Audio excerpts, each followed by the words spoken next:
And welcome to Mets 360 here on Riverside. I'm your host, Brian Jura, and I'm very pleased tonight to be joined here on the podcast by a fella that, I don't know, I've done 6, 8, 10 podcasts before previously, and that's Tim McLeod. If you're touch at all in the fantasy baseball world, you certainly know Tim's name. He and Rich Wilson from Prospect 361, they have a twice weekly podcast that you can check out. And we may talk a little bit about fantasy baseball tonight, but mostly we're going to be talking about the Mets and some big picture MLB items. So, Tim, thanks so much for being back on the show. It is absolutely my pleasure, Brian. I want to thank you very much for having me. It seems like we do one a year, sometimes a couple, and we always have a fun time talking New York Mets and baseball in general. Now, it should be thrown out there that Tim, while a very knowledgeable baseball guy, is not a Mets fan. So we're going to get, I think, some different opinions from him on some Mets-related players. And with that in mind, let's get right into it. Let's talk about probably my favorite Met, and that's Brandon Nimmo. And, Brandon's not exactly having the greatest season so far to date. And I want to know from you, do you think that this is a player slowing down due to age, or do you think something else is going on? Well, I think if you take a look at the numbers, thus far he's got 8 homers, 27 RBIs. We're about a third of the way through the season. You start looking at moving that forward. You're looking at 20 plus home runs, and you're looking at 75 plus RBIs. The stolen bases are down a little bit this year. I honestly think the problem with Brandon Nimmo is that, at least in my opinion right now, is this year he seems to be nicked up all the time. Like, not just a little, but if you look over the past couple of years, Brandon Nimmo plays the game very hard. Okay, but he had knee injury in the spring. He's now dealing with a neck injury. It just seems like a lot of small injuries are sort of catching up with him, I think, all at once. And maybe he has to strive to not run into walls as much as he's done in the past. He is getting a bit older, so maybe knowing where the wall is might benefit him overall in his chase for numbers. Now, Nimmo used to be the prototypical leadoff hitter because he would work counts deep, took a lot of walks, and hit his fair share of singles. But then, I don't know, the last 2-3 years, he's been focusing more on power. And then last year, he got dropped in the batting order. They moved Francisco Lindor into the leadoff spot, and then they dropped Nimmo, 4th, 5th in the order, somewhere about that. And I think he was trying to hit for more powers. He said specifically he was looking to drive in more runs. I was a fan of the trying to hit for more power because, I think that he's certainly capable of doing that. But here recently, they just completed a 3-game series with the White Sox, and Nimmo was back batting second behind Lindor, and could be purely luck, but he had a really good series and had a bunch of singles again. Didn't have an extra base hit. Also drew several walks. So, do you think that some people get in their head a little too much about, oh, I'm batting 5th, I need to be hitting homers, or oh, I'm batting 1st or 2nd, I need to get on base? Do you think maybe that could be what's going on with Nimmo? Well, if you take a look at 2023 and 2024, he hit basically the same number of home runs in each of those years. The only number that deviated substantially were the RBIs. Okay, and in 24, we saw a spike up from 68 to 90.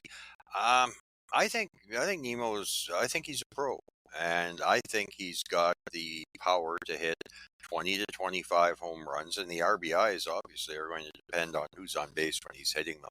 I don't think it makes that much of a difference to a pro like Brandon Nimmo, who's been around for a while.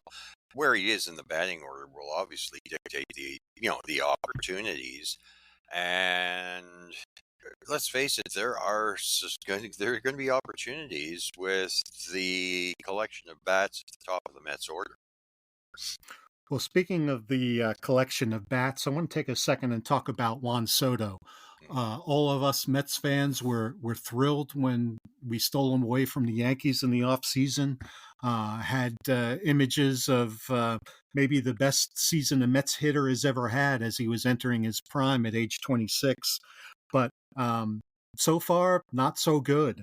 And one of the things I think it was speculated on in Fangraphs was that his bat speed was slowing down, which seems kind of hard to believe. But do you think that could be at the root of his early struggles? Uh, I think like every player in the game, and even the greats, they go through ups and downs. Uh, and I think Juan Soto right now is, you look at the Statcast page, and other than the bat speed being down, I believe it's still in the 75% plus percentile. Other than that, it's pretty well solid red. I think what's happening is he's just missing the sweet spot a little bit. And I think that's evident uh, on Baseball Savant. Other than that, I think all it will take to forget about a slow start is 1 or 2 weeks of getting hot. And let's face it, right now he has 8 homers and 25 RBIs. Come the end of June, if he has 15 homers and 50 RBIs, 52 RBIs, would anybody be complaining about anything? It can change so quickly, and I'm not concerned right now about Juan Soto. I think he'll figure everything out. I think part of it's a new environment. It's a new clubhouse, new guys, making the move, and hey, I think he'll get it together. Like I said, there's lots of red on his Statcast page. Yeah, I'm a big believer in the X stats that you can find on there, and you look Hmm. at where his expected batting average and where his expected slugging are Hmm. compared to what his actual average and his actual slugging. You can see that he's hitting in a lot of bad luck. Hmm. As Met fans, we've seen this story before. Lindor didn't get off to a good start when he first joined the club, and neither did Carlos Beltran. Hmm. And I guess I'm just a touch surprised that it's happening with Soto because, unlike Lindor, this wasn't the first time that Soto moved. I mean, he started out with the Nationals and went to the Right. Padres and then went to the Yankees. And you'd think that joining a new clubhouse would be old hat for him at this point. So, Yeah, you would think so. And then you look at Lindor, and after the slow start in 21, uh, you look at 22, and you look at the past 2 years. He's one of the best. He's one of the best players in the game, man. He's demonstrating it game in, game out. He's he's on pace to do exactly, basically what he's done the past 2 years. A 30-30 player. Impressive. So let's switch over and talk about some pitching right now. And one of the Okay. things that's on my mind is Edwin Diaz, and he didn't have a great season in 2024. I mean, it was fine, but it wasn't great. And of Hmm. course, he missed all of 2023 with the injury after the World Baseball Classic. Right. Started off a little slow for the Mets here in 2025, but um, I don't know, his last 15, 20 appearances, something like that. He's been lights out, and he's been reminiscent of the guy from 2022 when he was the top closer in baseball. And after that 2022 season, he got a new contract. It's a 5-year contract, but it's got an interesting wrinkle in that he can opt out after the third year, which is this year. So, Hmm.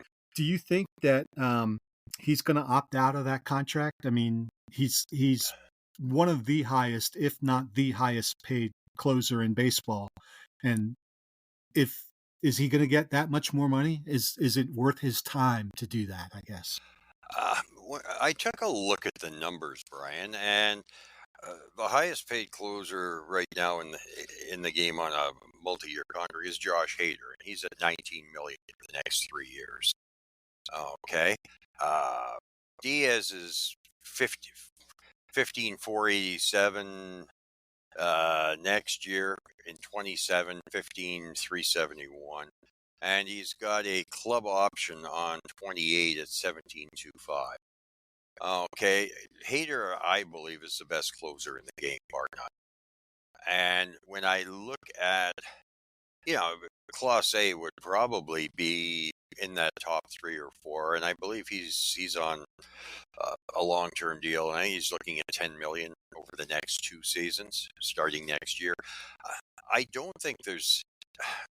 Edwin Diaz can opt out, but he's opting out for the difference between 19 and 15. Okay, and 19 and 17.25 on the club option. If I was Diaz right now, what I would do is I'd say to the Mets, okay, vest that club option in 28, and we get a 3-year deal, and everybody's happy.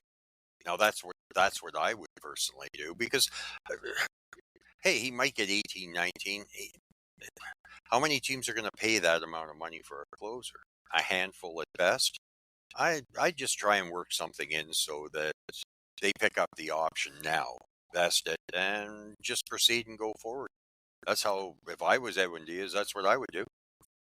If memory serves, when they signed him after 22, it was a 5-year, 105 million deal, but a lot of that was in a bonus, which I think gets paid earlier in the contract, which is why these last couple of years are a little bit lower than, if it was just a straight $21 million a year deal Yeah, that the 105 would be. Yeah, you're looking at 102, and I think Hader's contract is 90.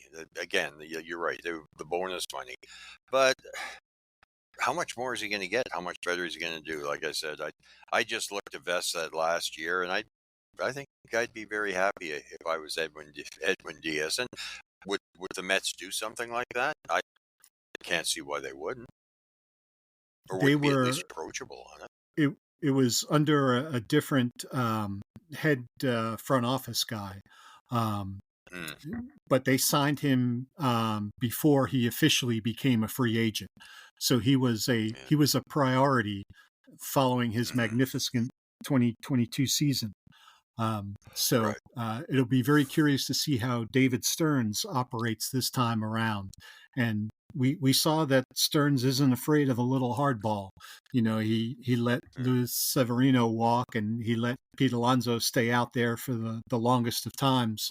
So it'll be very curious to see, A, if he thinks that it's worth sinking that much money into a closer, and B, if Edwin Diaz and his representatives are essentially willing to play chicken like Alonso did. Yeah, well, it's again, it's all about whether or that's a lot of money. Is he going to get more elsewhere? I don't know, Brian. There's only so many teams willing to pay it, and exactly. Yeah. All right, well, let's switch up a little bit and talk about some big picture items in the game. And one thing for those of us who've been following the game for a long time, we've seen an awful lot of rule changes here in the last 5 years or so. Some of them have been very good. Some of them maybe not so great.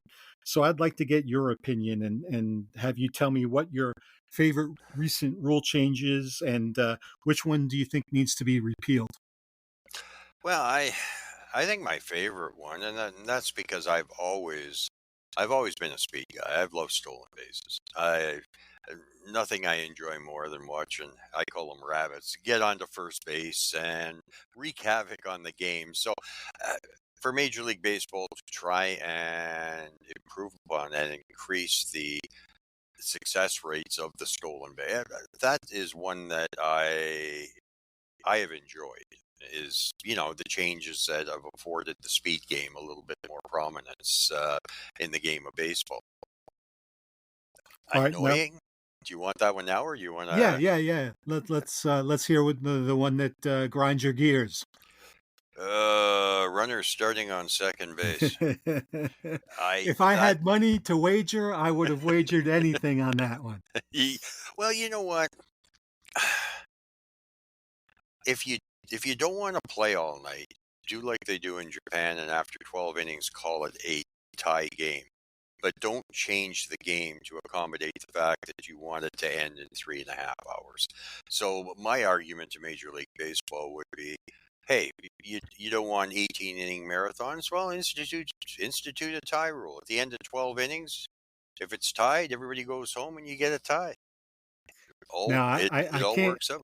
I But don't can't go change the with you game. on I can't go with you on that one. Okay. You say don't in one side you say don't change the game, but on the other side you say have a tie. To Yes, but don't change, sorry, the fundamental way the game is played. Okay. End the game. A tie so is a tie. I'm with you. It's my least favorite of the new rules that they've instituted. But my Right. solution is you don't like 12 inning games, suck it up, Buttercup. Yeah. You know, Well, well, things don't always go the way you want them to go. and we've seen a couple games I think this year that have gone into the 13th, 14th Mets had inning. one. Mets had one that went 13. Yeah. Yeah. Yeah, it's hey, and hey, I don't know. I just don't like the idea of changing the rules after 9 innings. The fundamental core rules of the Well, game. yeah. I mean, It's like it's an idea figure that something somebody out. who doesn't like baseball came up with. That would be Rob Manfred, I believe, right? Yes, it is. All right. Well, let's circle back Uh, and talk about the one that you did like, and that's the stolen bases. And my opinion is that the new rules have indeed made it easier to steal bases, but we really haven't seen a huge increase. There's been an increase, but it hasn't been a huge increase. And I'm not really a stolen base guy, but I find myself constantly asking, well, why aren't we stealing here? Why aren't we going? So, what's your opinion? You like the more steals in the game. Do you yeah. think that players and clubs are taking advantage of it? And, given that you come to us from a fantasy baseball side, talk a little bit about how steals have impacted the fantasy game. Well, I think the one thing that, we saw last year, Shohei Ohtani have a huge year with 59. I think it was 59 stolen bases. Nelly De La Cruz. But the one thing we haven't seen is a Vince Coleman type season in a long time, have we? No. And, I think it's entirely possible that we do see that at some point in time. Well, when I look at, and I had the pleasure of seeing this guy live last fall, uh, when I was in Arizona, Team USA was there, and I had a chance to look at Chandler Simpson and what he brings to the game. And it's Billy Hamilton, blinding type speed. So I think there are some players in the game that offer that. But one of the problems is that a lot of these, as I call them rabbits, the Juan Pierre types, there's no power, and teams are searching for that balance. Okay, it's nice. It's nice to be able to steal 70 bases, but hitting the odd home run would help as well. Yeah, and again, it's a case of what you want and what will these players offer you. What I have noticed, and especially for the fans, it really hasn't changed my approach all that much, because what's happened is players that used to steal less than 10 bases, okay, they're now stealing 10 to 15. The ones before that were stealing 10 to 15 are stealing 15 to 20. We've seen increases. The hard part for the fantasy game is picking out the guys who all of a sudden decide they're not going to run. Like, say, a Suzuki has one stolen base this year. Okay, and identifying players that have the potential to steal more that haven't, and hoping they do. And part of that is looking at the teams, the organization, and trying to weed through probabilities. And for me, it's added excitement to the real game. To the fantasy game, not so much, because everything is just bumped up. If you needed 100 stolen bases before, now you need 150 to be in the same spot, but the players are running more as long as you get the right players. Interesting. I wouldn't have thought that it worked that way, but hearing you say it makes perfect sense to me. I guess just looking at this from a Mets point of view, we Hmm. have several players who should be high in steals. Yes. Lindor has turned out some 30-30 seasons. He's certainly capable of stealing more than 30 bases. Hmm. If he's healthy, Starling Marte is certainly an excellent base stealer. Luis Angel Acuna, Yeah. I think he's succeeded on 10 of 11, something like that. Yeah. And I get frustrated with Acuna because he here in the last 2 weeks or so, he's brought on as a pinch runner to utilize his speed, but he doesn't steal. And it's just like, this is why you're in the game. Yeah. But again, are they throwing over to first? How closely are they watching him? Where is it in at at the point in time in the game that he's brought in? Does an out cost them the game? You know what they're is did they Point bring him? taken about the circumstances, but Yeah. one of the rules is that you can only throw over 2 times, and the Yeah. third time, if you don't get them, it's a balk. I mean, Hmm. you should be actively trying to get the pitcher to throw over.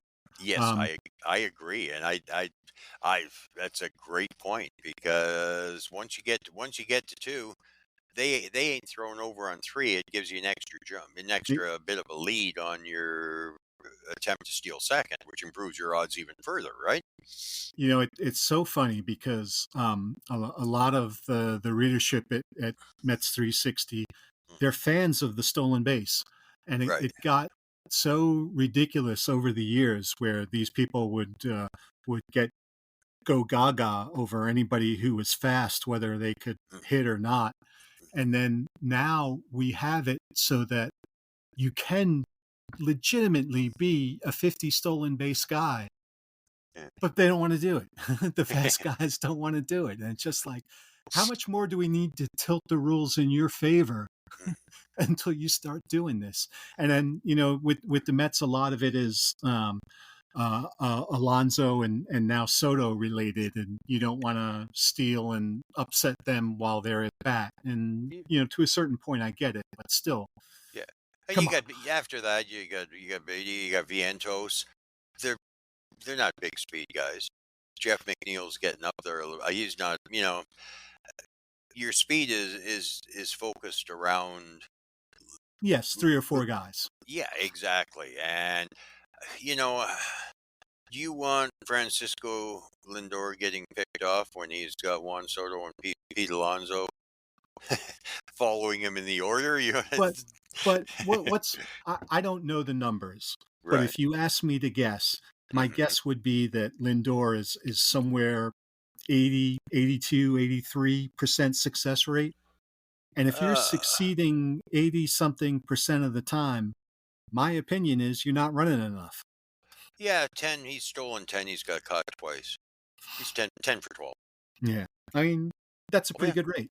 that's a good rate. Yeah.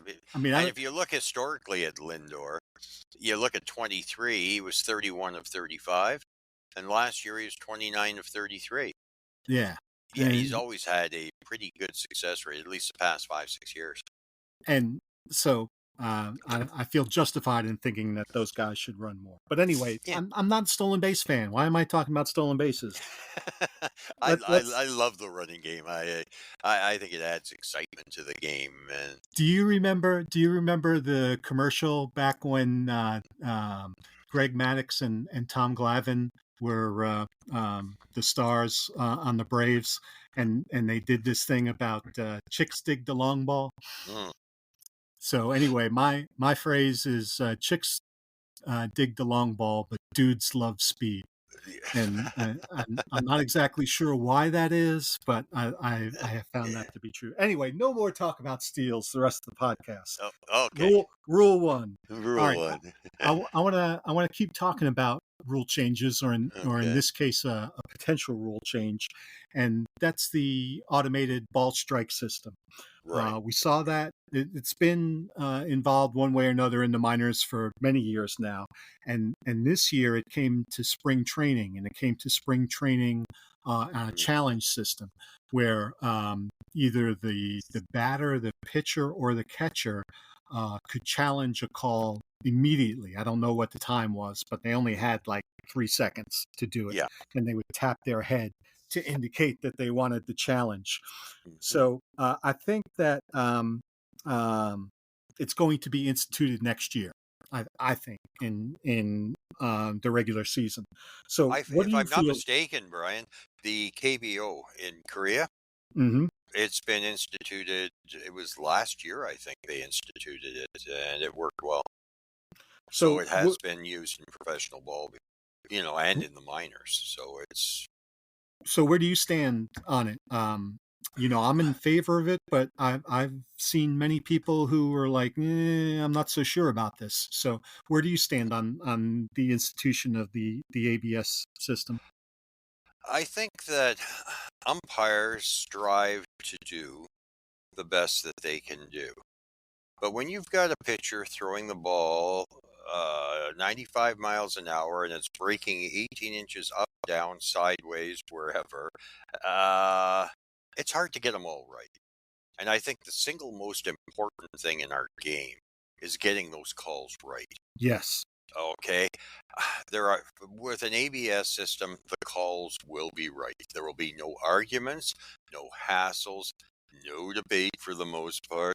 You're not going to see a player thrown out arguing with an umpire over balls and strikes. It's going to speed up the game in that regard, and it's going to take some of the showmanship, whatever, out of the game. I'm okay with that. I want to see the calls right. That to me is important. And if this improves upon that, good for it. I think it'll be good for the game, right? That's my thoughts. The fundamental issue in baseball is the strike zone. Yeah, Yeah. there's no two ways about that. And Mhm. then we've got these umpire scorecards and Yeah. various things that you can find online grading the umpires. Right. And they try to say, well, they're 98% accurate on their calls. Mm. And the bottom line is it only takes one call to screw things up. Yeah. And What happens when that call is in the yes, ninth inning yes. and allows a team to win and another team to lose, and at the end of the year, one team finishes one game out of a playoff spot. Then all of a sudden, that call back in May, it carries a little more weight, doesn't it? And you have no idea what happens after a 1-1 pitch goes from 2-1 to 1-2. I Yeah. mean, it changes the complexion of everything. It's so important to get that right. And I do think that the point that you bring up, the umpires are better than they've ever been. I Mhm. mean, any of us who watched some of the strike zones when those Yeah. Braves pitchers were Mm. getting calls on balls that were 10 inches outside, you know, we recognize that there's far, far fewer of those missed calls than there used to be. But any missed call is too much. Yeah, We I have the agree. technology. We should use it. Totally agree, Brian. We're definitely on the same page. And at the same point in time, it'll also it will also reinforce to the umpires that they are not the reason that people are buying tickets to sit in the stands. Fans aren't going there to watch the umpire. The umpire is part of the game that dictates the rules in play. Sometimes I see umpires assuming a little bit more than I think they should be, and that will stop. At least it should. There'll be no cause. There'll be no cause for umpires walking halfway to the mound to throw out Walker Bueller, right? So he if you're unaware of what Tim's talking about, there was a game, and it happened to be a Mets game, which is why I know about it. Yep. Um, Walker Bueller didn't get a close pitch, and then he hit a batter, and he claimed that the batter didn't try to get out of the way. And I think he's right on that. I think the batter didn't try to get out of the way, but I also think that the rules have kind of shifted in this regard, where it used to be you had to get out of the way, and now you just have to not dive into the ball. Yeah, And as an old Expos fan, Brian, Ron Hunt was one of my favorite players. an ex-Met. Yes, an ex-Met. He had the record for hit. He could find a way to get hit by one that was rolled in on the ground. Okay, I loved Ron Hunt just for his competitive nature. Okay, and willing to take one for the team. I was a big fan. He was the first Met to be a starter in the All-Star game. Well, I wasn't aware that I should have been. Like I said, being a fan that I am, yeah, I loved Ron Hunt. But again, yeah, getting back to Walker, and then chaos ensued, right? Yeah, yeah. You can't you can't argue balls and strikes, and No. that was part of it. So he really can't complain about getting thrown out because he was arguing balls and strikes, and you can't do that. Yeah. I'm sure he felt justified. You know, Mm, welcome to the 21st century. yes, That's but at pretty the much same point in time, the umpire didn't have to walk halfway to the right, mound to right, deliver. right. Yeah. And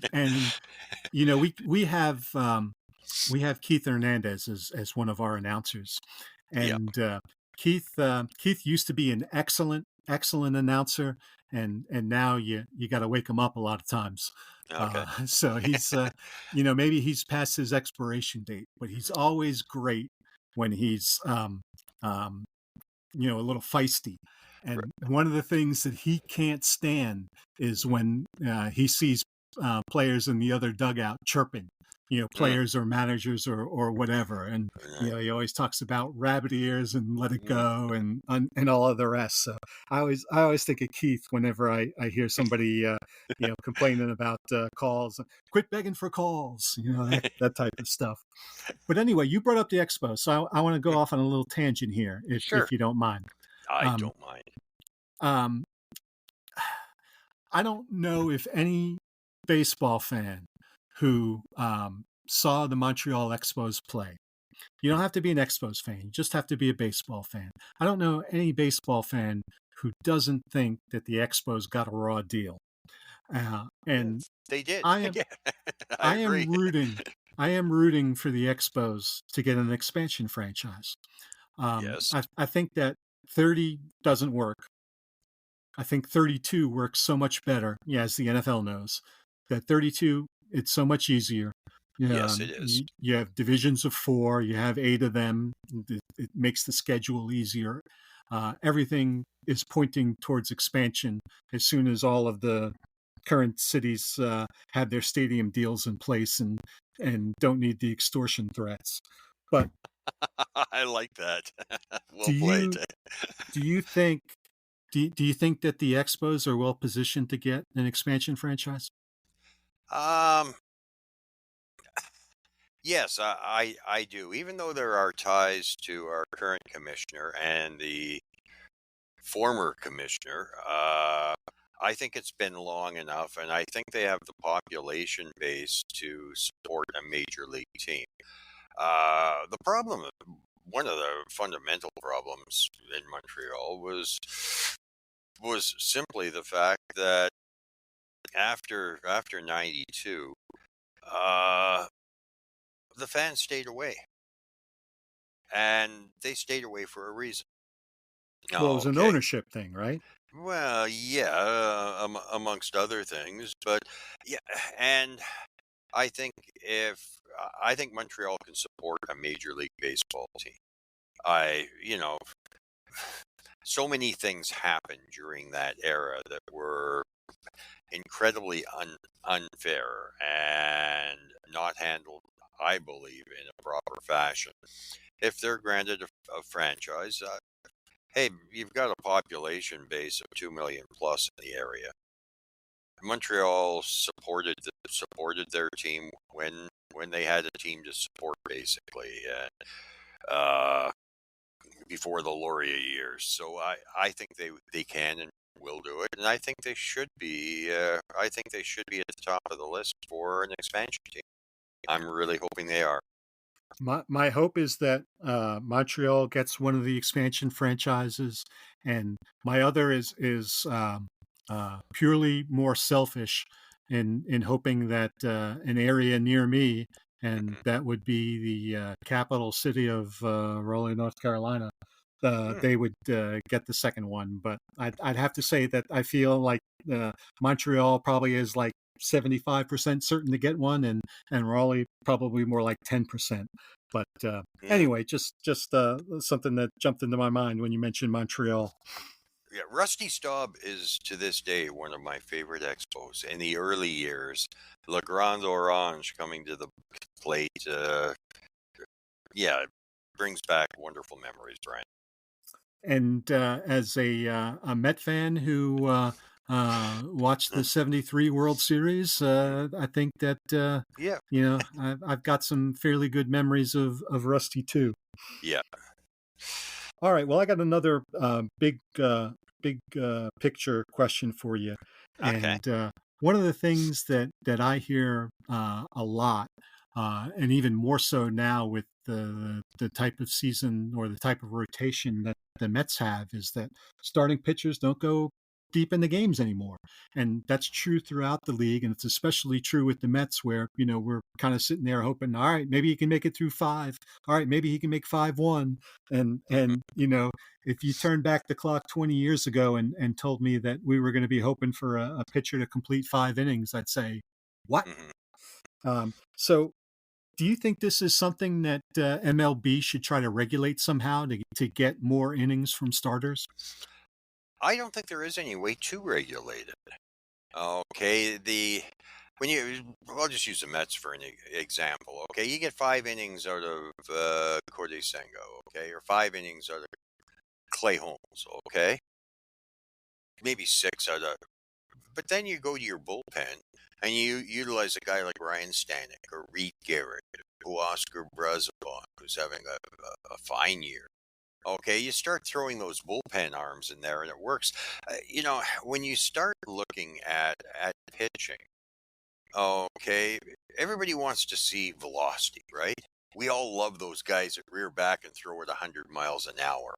Okay, but the problem is, as you get up in velocity, I can remember when Kyle Farnsworth was the big arm, okay, and he'd managed to scrape 100 miles an hour a couple times a year. But as the velocity has increased, how much pressure will an arm take? Once you get over 100 miles an hour, and again, I haven't seen any in-depth studies per se, but I do know the odds of injury rise rather dramatically as the velocity increases, but teams want that velocity. I think most smart pitchers realize that maybe they can take a couple miles an hour off it before they get to their second Tommy John, but uh, it's a tough one. How do you force pitchers to go deeper into games when they are throwing at maximum velocity on absolutely everything? The arm will only take so much, so I don't think there's anything Major League Baseball can do or should do. I think it's a problem that will be regulated by individual players in individual circumstances, and the usage of the bullpen has changed, and I think it's going to continue to change. Hey, if you're throwing 92 miles an hour, try and get a contract. If you're throwing 98 miles an hour, you're uh, you're going to play somewhere, and that's just the way the game is. Now, you mentioned two words. You said should and can. And, I think those are two different things. Mhm. Should they do it? I don't know. But I do think that there's absolutely things that they can do if they decide that this is a problem. And the very easiest one to do, because all they have to do is tweak the current rule. When they went to 26-man rosters, they Mhm. said you can only have 13 pitchers. You can't have Right. 15 pitchers and 11, Mm. hitters. Yeah. So if they really want to do something about starting pitchers going deeper into the games, all they have to do is say, you can only have 10 pitchers. And But and you do what you want, but you can only have 10. And we'll see starting pitchers go deeper if there's only 10 pitchers on a pitching staff. either that or we'll see two starters going 6, 7 innings, and then we'll see three bullpen games. And that's possible. I off the top of my head, I don't think the numbers work for that. Mm. But I can't say that I've actually done the Yeah. math. But it just doesn't feel like that many openers would be something that could happen. I mean, I hope it doesn't, because I don't think it's good for the game. The best thing, in my opinion, the Dodgers are using it this year with Yamamoto, is basically they're going to a six-man rotation. Well, a lot of teams can't muster up four starters, okay, with the injury situation. But maybe it's something that Major League Baseball, as teams, individual teams, or maybe it's something they should strive to do and go to six-man rotations. You're looking at losing over the course of the season. You're looking at losing, 4 to 5 starts, but losing those 4 to 5 starts with the extra rest, would that then provide a better opportunity for healing and rebounding between starts, and therefore cutting back on injury time? Maybe that's something that could be considered. I want to talk about the Dodgers and six-man rotation. But Mm, before I forget, I yeah. also want to talk about another thing that's been thrown out there as something that MLB could do to encourage starters to stay in games longer. And this is, I think, a Jason Stark proposal, Okay. where when the starting pitcher gets removed, teams lose a designated hitter. Um, and I'm not saying I'm a fan of that potential rule, but I would certainly think that that would encourage teams. That's something that MLB could do to make teams use their starters longer than they currently are. Yeah, I think so much of it is just based on health. And when a starter says they are done, you push them? No, you get them out of there, because you need those starters in September, okay? And you need them for the playoffs. So anything that increases the risk of injury, it's just not, that's not going to happen. So you just mentioned health, which obviously is a huge factor in all of this, which Right. brings us back to the Dodgers. Hmm. And this is not a recent phenomenon for the Hmm. Dodgers, but Yeah. the number of pitching injuries that they have it's hard to wrap your head around it. Hmm. As a Met fan, I'm thinking, well, we lost 3 starters this year in Yeah. spring training. Yeah. But that happens to the Dodgers all of the time. We just played the Dodgers. They had Yeah. 14 pitchers on the disabled list.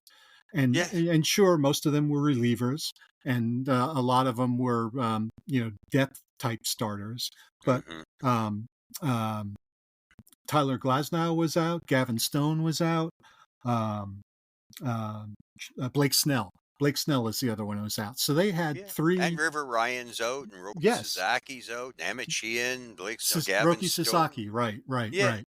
So, Kopech's out, Michael and Grove's out, Brewster Greta, Kirby they've got Yates, Blake Star. So yeah, they've and they, got one of the yeah, best records in baseball. I mean, it's not the yeah, best, but I mean, it's what, mm, top five, and yeah.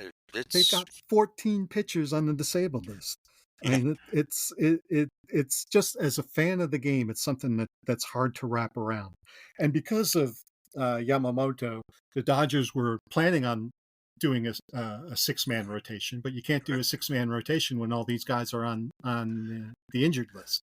And that's a little bit of what the Mets have. They mm, came into the year thinking that they were going to run a six-man rotation because of Senga, but with right. everyone injured, they've tried to do the 5.5 man, where you Yeah, go a 5 man until the schedule makes a 6 man, and then they've called somebody up from the minors mm, to fill in. But one of the guys that they were counting on for that six starter role, Paul Blackburn, mm, is going to be ready to return from his minor league rehab.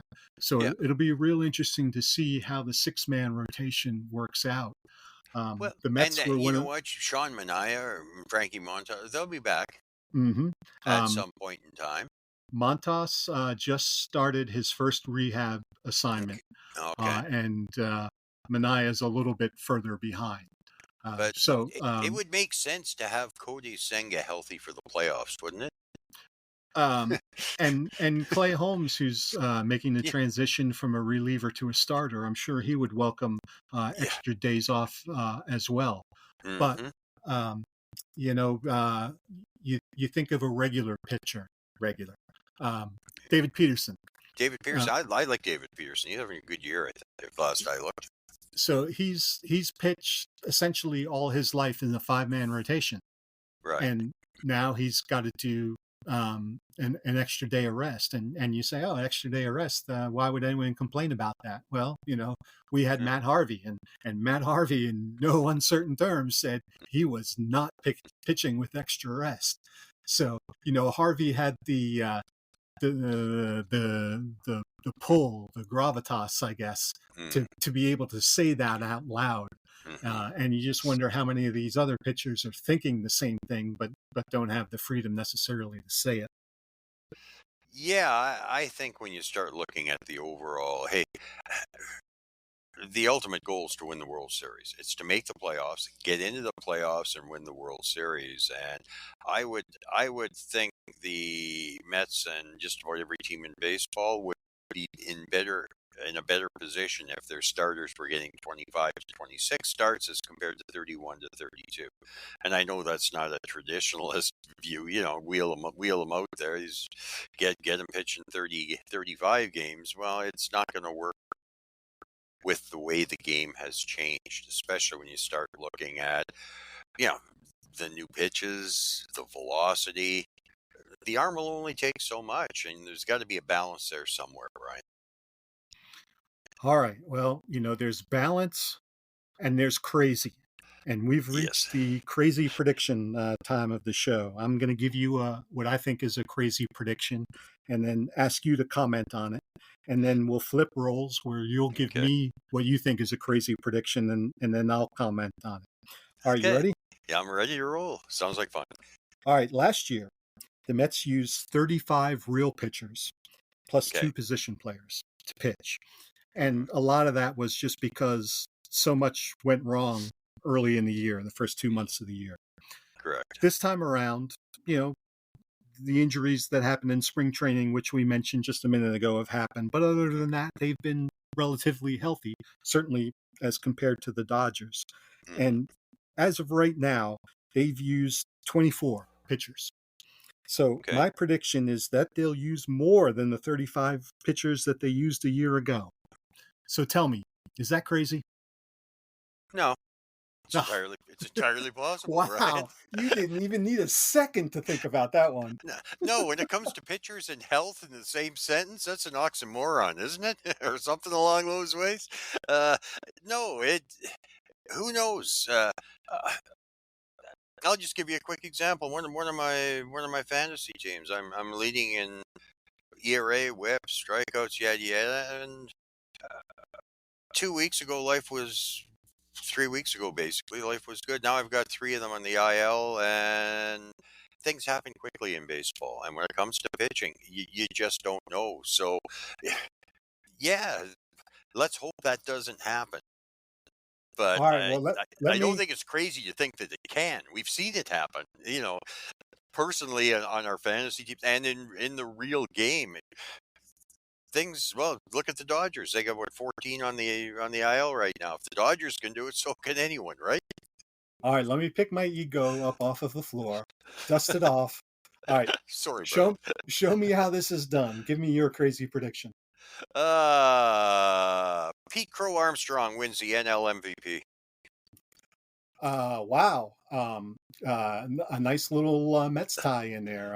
Of course, he That's was. why I threw. That's why I threw it in there, Brian. I hope it doesn't get me uninvited to future shows, but So in 1983, the Mets traded Neil Allen and Rick Ownby to the Cardinals for Keith Hernandez. Turning right, point for the franchise, and yeah, people wanted to give uh, Whitey Herzog a hard time about that deal. And right, Whitey said, "Look, if everyone played as well as Neil Allen did after we got him, we would have been in the World Series." mm, And Javi Baez did well for the Mets. hmm And at the time they traded him, PCA was hurt, yeah, and he was an A-ball. I mean, he had a world of talent. No one was denying that. But mm, the Cubs were taking on some risk in that deal too, because there was no way to tell how he was going to come back from injury. But anyway, yeah, as far as predictions go, I think that's a good crazy prediction. I think that it seems on the surface to be unlikely, but he's having a sneaky good year. I mean, we know that he's an excellent defensive player, but Yeah. he hits a home run every other day. Well, I think he's up to 15, 16 home runs now, Yeah, and you know he's which going to isn't steal 30 bases. too bad for a speedy defensive center fielder. Yeah, Yeah, yeah. yeah, exactly. Yeah. Now, I'm again, I still think if you look at the underlying numbers, no, he doesn't walk enough. Yeah, he doesn't get on base enough. You know, there are definitely there's definitely pause, but I just want to give him a big shout out for having a great year. and I will give you a crazy on that. I don't think that it will happen. Maybe he'll be like the finalist and finished in third place, Yeah. but it just seems I would say that there's a better chance of a pitcher winning MVP in the NL this year than PCA. Yeah, I got no I wanted to be a little crazy. Well, pat yourself on the back. Thanks, Brian. I think you succeeded. Well, speaking of pitchers who could potentially win the MVP, I want to talk a second about Paul Skeens. Yes. He came in with the reputation as being the once in a generation talent and Mm, all of yeah, that. So many times we've seen guys with that kind of hype fail to deliver, but right. nobody, absolutely nobody can look at Paul Skeens and say, "Well, gee, what was all the hype about?" I mean, Yeah. he's just a monster Yeah. in the best way possible in every way. Yeah. So, as a greedy little person, I want to Mhm. figure out a way to get him to the Mets. So, Of course you would love that. I want you as a not a Met fan, just an Mhm. MLB fan, to give me a trade proposal that you think would be fair for um, Paul Skeen, who is allegedly on the trade block. What would be a fair proposal that the Mets could send to the Pirates? I to be totally honest with you, okay, there isn't one. Who do you offer for a 23-year-old who is right now arguably a top 5 starter in the game, under team control for 4 more years, is a franchise type arm? I don't think looking if I was looking at a player like Paul Skeens, if you had a player with, I'll say Pete Crow Armstrong, okay? And again, this isn't a slam on the Mets for for trading him. Okay, but if I was the Pirates, I would want Pete Crow Armstrong, a Ronny Mauricio, and a Jonah Tong. Okay, for Paul Skeens, it would have to be an absurd offer, and I don't think there are, Boston could do something with with Marcelo Meyer or Campbell or Roman Anthony. Okay, they could package a series of elite top 10 type prospects and enough of them to get their hands on Paul Skeens. But I don't think for the most part there isn't a team in baseball that has enough to offer for a kid with his potential. He's that good, Brian. He really is. Oh, no debate here on the quality of what we're talking about in Skeens. And Yeah. I think the only way that any team can do it is to overwhelm with quantity, Yeah. and not the what Bill Simmons used to call the poo poo platter of Yeah. guys that we really don't want, but we'll give you a lot of them. Yeah, we'll No, give I you mean, a 6 for 1, but none of the 6 are any good. Yeah, yeah, yeah, you, you that ain't gonna wash. You gotta have elite prospects, and there has to be multiple elite prospects. Like, New York could look at Mauricio and say Jonah Tong, but after that, what other prospects could they throw in to make it well, viable? You need a couple, 2, 3 elite prospects. Is Sprout that guy? Do they have anybody at high A who's a you know, top 50 prospect? I don't I don't know. All I know is it would take a boatload of talent to acquire a player like Paul Skeens. Well, the other thing, and this is something I always ask people to keep in mind is you just can't look at it from the Mets point of view. You can say, oh yeah, well, we can give you XYZ, but it's Right. just like, well, what do the Pirates need? You know, Yeah. and it's all well and good that you want to give them this guy, but if Yeah. their number one prospect is a center fielder, it doesn't make a lot of sense to give a center fielder in return in the package. And No, the and Pirates need offense is what they need because yeah, they even you could throw a pitcher like Tong in, okay, to cover for losing a pitcher, okay, you could make that work. But the Pirates need offense badly. And what team has 2, 3 bats in the high levels with proven minor league experience under 23 years of age that are highly rated? There ain't many teams with that. Yeah, Sam Basallo and maybe a couple of the Double-A outfielders in Baltimore might be a starting point, but it's tough when you got a player who's 23, one of the best in the game, and under control for 4 years. That's like even Pittsburgh realizes that's winning the lottery, right? if I'm the Pirates, I'm not limiting myself to minor league players. I'd Yeah. also be interested in young, cost-controlled people who have already Yeah. Prove made it. somewhat of an impact in the majors. So, Right. I doubt that the Mets could put a package together, but maybe Mark Vientos is a guy who would be appealing to them. It never seems like it's actually the year that Brian Hayes turns Yeah, into well, yeah, Vientos or yeah. So Brett Beatty, right? yeah, something along those lines, along with Hmm. the guys that you mentioned, and I would also throw Jet Williams and Carson Bench Yeah, into the equation too. All right, so you're telling me that he's not going to be in blue and orange, so I'm I just going to don't have think he's going to be in anything other than yellow and black until at the earliest the year before his last year before free agency. all right. Uh, Well, that's when we have our podcast, what 3 years from now, y- we'll yeah. we'll broach this subject again. And I'm sure it'll be a fun one to see what entails. I'm looking forward to seeing him pitch for Team USA in the WBC. Yeah, I'm I a little surprised he agreed to do that.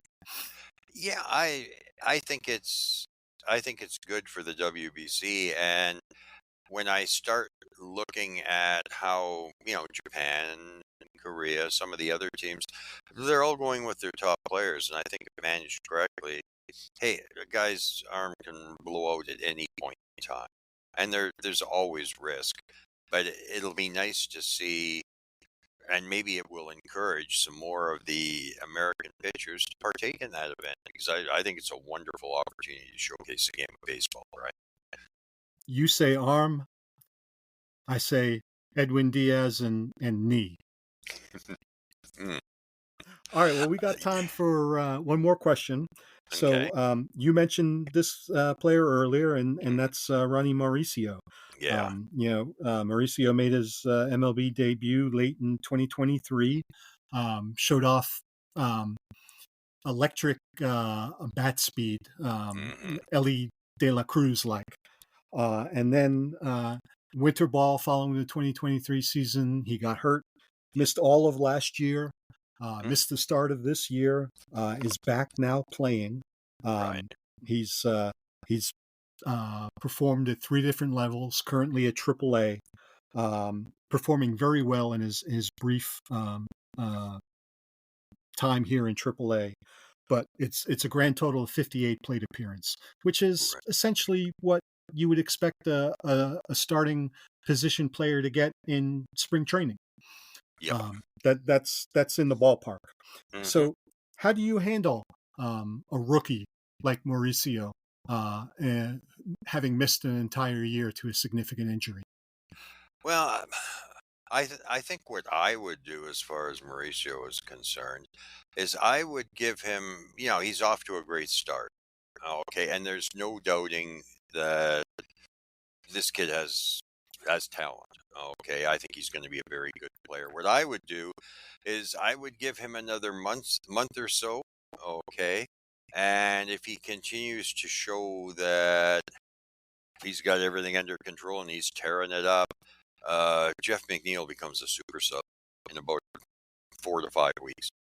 That's how I'd handle it. I'd get him up, and that way he's got sufficient time to go through pitchers adjusting to him adjusting to pitchers, et cetera, before we get into the dog days of summer and he settles in and helps them find a playoff spot. The big question with Mauricio is plate discipline. Of course. Is he going to be able to not strike out 180 times, in a full season? Our major league pitchers just going to pick them apart. And the results in AAA, admittedly a very, very tiny sample, have been good. I think it's 24 plate appearances and 4 strikeouts, and that's a great ratio for anyone. So it is. I'm encouraged. Yeah, and I think we know who Jeff McNeil is. Okay. I think what we have to do, considering he missed as much time as he has, Mauricio, I think we've got to give him a little bit more time before we make a move. But at some point in time, I think he could make a difference in the 2025 Mets, and the sooner the Mets find that out, I think the better off they'll be for it. And that's why I'm saying another 4 to 5 weeks. Get him up, see what the kid can do. Okay. I think we're pretty much on the same boat as far as his ability to potentially be a difference maker. Yeah, exactly. And my opinion, and I recognize that this is a minority opinion, but my opinion is they should get him up right now. And they've got third base and DH, and they've got Mauricio and Beatty, and there's enough playing time between third base and DH for those three guys, and what you get, you play 2 out of every 3 days that way, and you do that for a while, and then whoever's performance demands it, they get more playing time. And if all 3 of them hit well, then you can do what you talked about and then turn Jeff McNeil into a super sub. Yeah. So, but to me, I think that he's proven that he's healthy. Some people are fretting that he's not playing 9 innings in the field day after day after day. Well, they don't do that in spring training either. No. Doesn't mean that they can't. It's just that there's no reason to. Well, no, and that's why I figure another 4 to 6 weeks. He's missed a lot of time. Over a year. Rushing him back. The Mets have a solid team. I think Ronny Mauricio could be he's the type of player that could prove to make a significant difference in the overall final standings of the 2025 season. So I'm excited to see the kid whenever he does arrive, Brian. All right. Well, Tim, I've had a lot of fun. I hope you have too. I'm very glad that we were able to make the schedules work and get you on here. And I would like very much to get you back on if it works for you again. And is there anything you'd like to tell the listeners that you're involved with? First off, I just want to thank you for having me on. I always have fun when we talk baseball, Brian, and it's a true pleasure to spend time talking Mets, talking the real game, occasionally talking the fantasy game. So again, my thanks and appreciation for having me on. And anytime you need somebody to talk baseball, you just dial 1-800 Canada, and I'll be that rings in your house, huh? Yeah. It should come right to my email address or my phone. But no, you can catch myself and Rich Wilson every Friday and every Sunday at Prospect 361 doing our long running. I think we're into our 15th or 16th year now. Wow. And hey, join us for some baseball talk. And other than that, again, Brian, can't thank you enough for having me on. My pleasure. Thanks so much, Tim. And thanks everyone for listening, and we'll chat again soon. Bye now.